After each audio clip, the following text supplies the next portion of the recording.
a destructive clash between Central Asian countries, Armenia and Azerbaijan, going on for the last few days. This war is regarding the Nagorno-Karabakh region.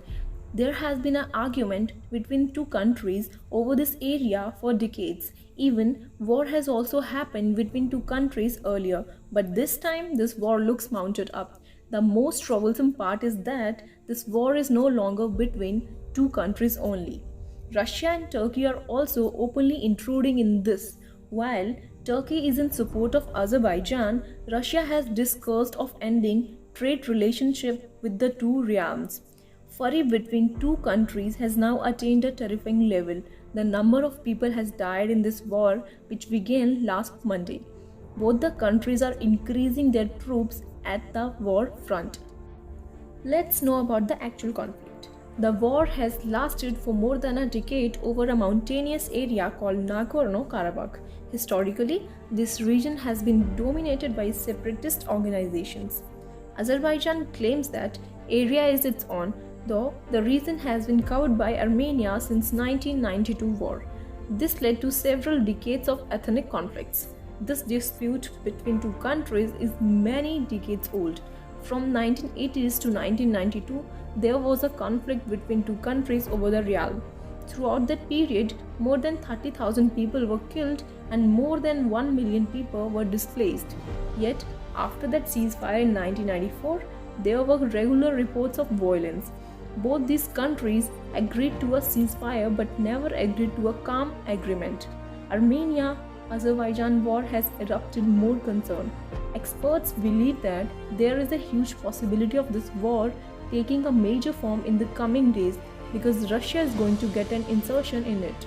Russian President Vladimir Putin may command an attack on Turkey, seeking the given set of atmosphere because Russia is with Armenia while Turkey is advocating for Azerbaijan. It is also predicted that Turkey and Pakistan are sending terrorists to fight on the account of Azerbaijan. If Turkey directs an attack, a terrifying war will begin between Russia and Turkey, and the war will also be accompanied by other superpowers. If this war continues for a long time, the economics of many countries can critically affected because gas and oil pipelines pass through this area. These are the pipelines through which oil is supplied to Russia and Turkey. Azerbaijan also has a large population of Turks. That's the reason Turkey considers it a friendly country. Turkey's relations with Armenia have never been suitable. Turkey sealed its border with Armenia whenever there was a dispute between Armenia and Azerbaijan. After intensifying the dispute, Turkey is once again withstanding against Armenia, whereas Russia is with Armenia and Russia also has military base there. However, Russian President Vladimir Putin has urged both nations for a ceasefire, but at the very time, Turkey has directly encouraged Azerbaijan to move ahead.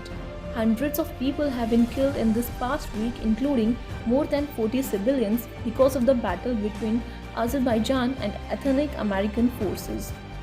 Recently, Azerbaijan's President Ilham Aliyev asked on Sunday that Armenia set a timetable for withdrawing from the enclave of Nagorno-Karabakh and circling Azeri territories, and said Azerbaijan would not halt militant action till that happened. Addressing to the nation on television, Aliyev said Azeri forces were pushing in a week-long offensive to take realms that they dropped to ethnic Armenians in 1990. Azerbaijan has one demand, and that is liberation of its territories, he said.